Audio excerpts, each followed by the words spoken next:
teknis juga, halaman 9. Halaman 9. Penelitian ini kan penelitian kualitatif. Itu dalam buku panduan kita, penelitian kualitatif itu harus menggunakan fokus penelitian dan pertanyaan penelitian. Itu sudah tertulis. Tapi satu fokus penelitiannya belum kelihatan. Pertanyaan penelitiannya sudah ada. Bagaimana konsep karakter bangsa dalam perspektif HMI, ya. Bagaimana implementasinya. Oke, jadi satu fokus penelitian, lalu yang kedua adalah pertanyaan penelitian. Itu literatur review atau kajian penelitian terdahulu. Itu seharusnya 15 kajian penelitian terdahulu ini belum nyampe. Nah, itu belum nyampe. Gitu ya. Buku panduan kita 15. Maksud saya ini kalau jadi contoh teman-teman Anda yang lain itu Muhammad aja cuma 7 kok. 9 ya. Jadi penelitian tentang HMI itu banyak ya. Baik itu sifatnya tesis maupun disertasi atau yang telah diupload ke jurnal. Lebih bagus penelitian terdahulu itu adalah jurnal, ya, jurnal yang diambil. Oke, kesimpulan teknis saja nih. Saya cuma bicara teknis, nanti yang kemudian bicara substansi. Kesimpulan itu ringkas saja, diringkas. Kesimpulan itu kan prinsipnya ringkas, jelas, tegas. Yang bahasan-bahasan itu kan di bab 4 penjelasannya. Di sini itu kamu sudah mengambil intisarinya, intisari dari bahasan kamu. Ya. Oke, ya. Nah, pertanyaan agak gelitik aja. Apa sih membangun karakter bangsa, hubungannya dengan HMI itu apa? Hubungannya dengan HMI Pak, itu HMI sendiri itu sudah membangun karakter bangsa sejak dari awalnya dan sampai sekarang terus diperjuangkan karakter bangsa itu.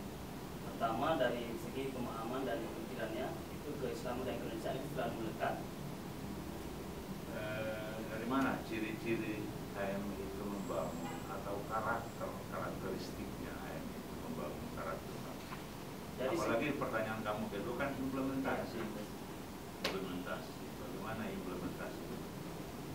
Ya, Pak. Dari segi pemikiran kemudian prinsip itu kepribadian HMI itu ketika berbicara tentang keislaman maka dia bicara keindonesiaan. Ketika juga bicara keindonesiaan dia juga disitulah menyatakan itu dan telah menyatakan keislamannya. Itu satu komitmen dan karakter bangsa di sini adalah lebih kepada kepribadian yang dimiliki oleh warga negara yang berdasarkan dengan Pancasila. Dan HMI sangat berpegang teguh pada Pancasila itu dan NKRI.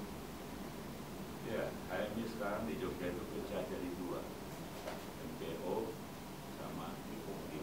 Ya. Bagaimana bisa membangun karakter bangsa? Dirinya sendiri sudah pecah jadi 2, rentang terhadap karakter bangsa itu.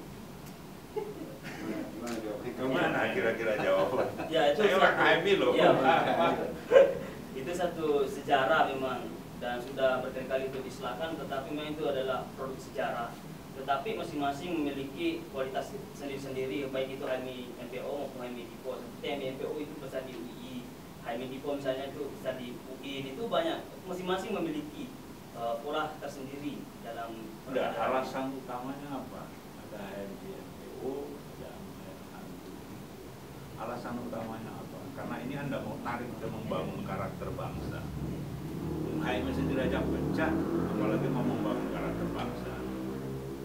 Nah itulah sampai hari ini kongres yang sekarang di Ambon itu diperbincangkan. Iya, itu bincangkan itu Pak itu tentang bagaimana islahnya. Tapi ini pura sejarah ketika Presiden Soeharto yang memimpin itu menggunakan asas tunggal di undang-undangnya itu tahun 1985. Kemudian 1986 HMI pecah, HMI MPO.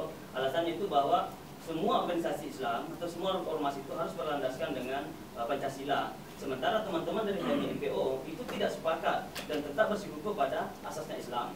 sebagai HMI Dipo tidak, itu hanyalah simbolik dan tidak ada yang berubah, hanya kita mengganti asas Pancasila, tapi semua dari anggaran dasarnya tetap itu, dari nilai-nilai dasar perjuangannya tetap, jadi tidak ada yang berubah. Ya, padahal substansi membangun karakter bangsa itu adalah Pancasila, itu adalah dasar. Ya. Nggak bisa lagi dari Pancasila. Kalau sudah agak miring dengan Pancasila, berarti Anda tidak membangun karakter bangsa. Ya. Itu makanya HMI Dipo ini Pak, ya itu Pancasila. Dan saya teliti HMI Dipo. Oke, menarik ini. Baik, karena saya pembuka jadi saya tidak teruskan. Baik, saya lanjut pada Bu Junana, monggo.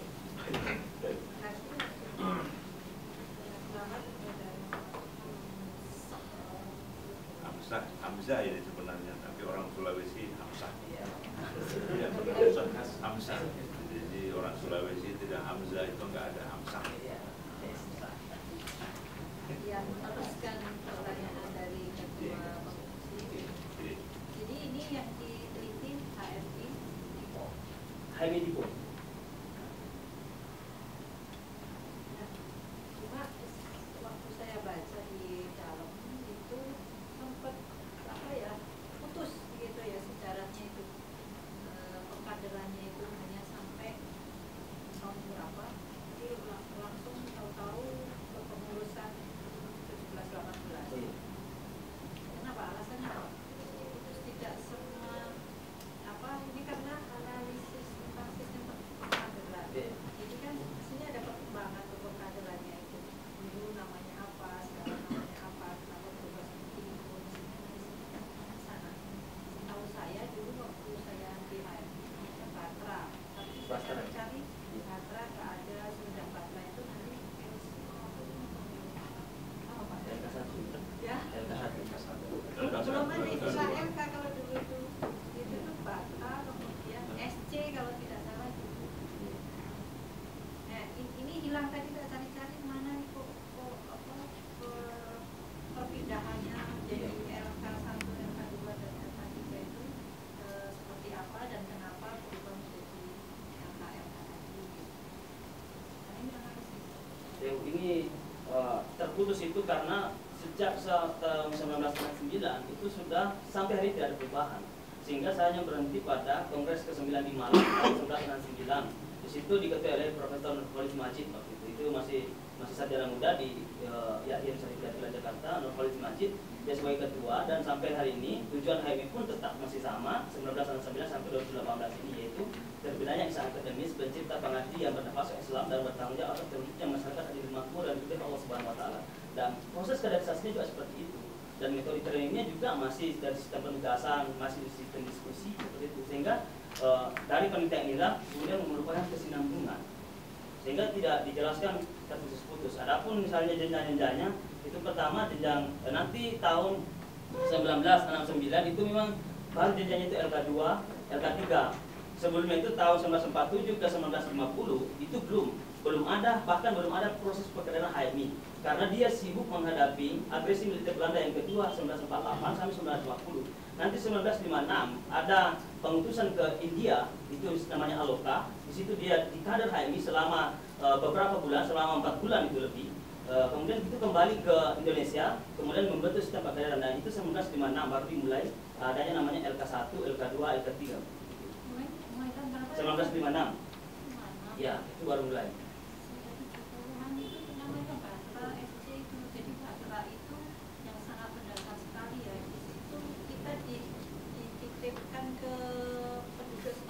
Ya. Jadi itu sangat benar-benar terasa bagaimana pengkaderan HMI itu, sehingga kita menyatu dengan masyarakat itu terasa sekali. Kalau sekarang kan hanya satu tempat seperti itu kan, kemudian ada diskusi dari ini hilang yang saya cari itu di situnya dia. Itu padahal bagus pengkaderan seperti itu kan udah nyatu PKI kan udah seperti itu. Jadi kalau sekarang sudah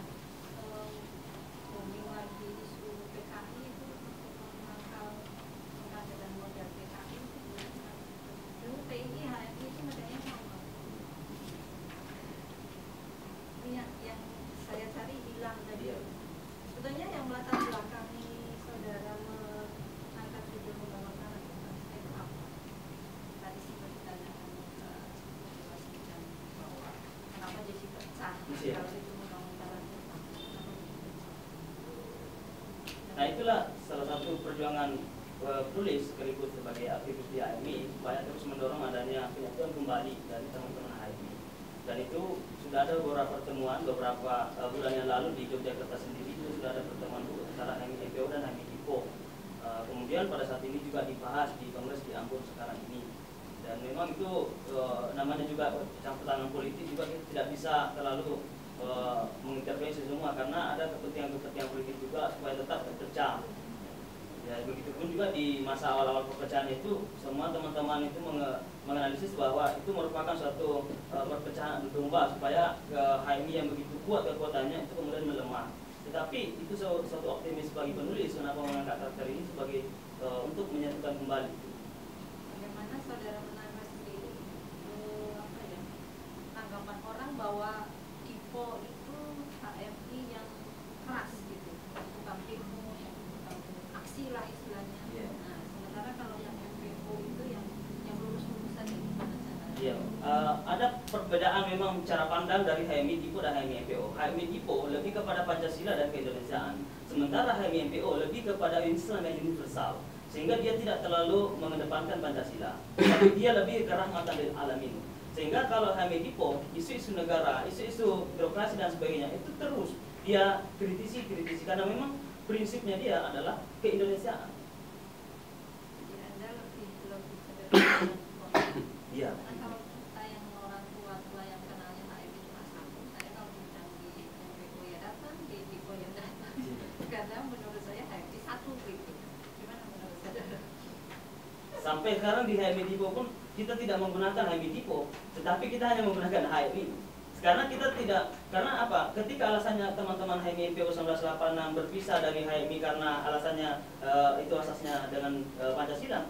Toh ternyata kemudian ketika Soeharto setelah Lese 1998 itu kembali HMI menjadi asasnya Islam. HMI Tipo pun sampai hari ini asasnya Islam. Sehingga kita tetap sudah mengatakan satu, tapi faktanya tetap ada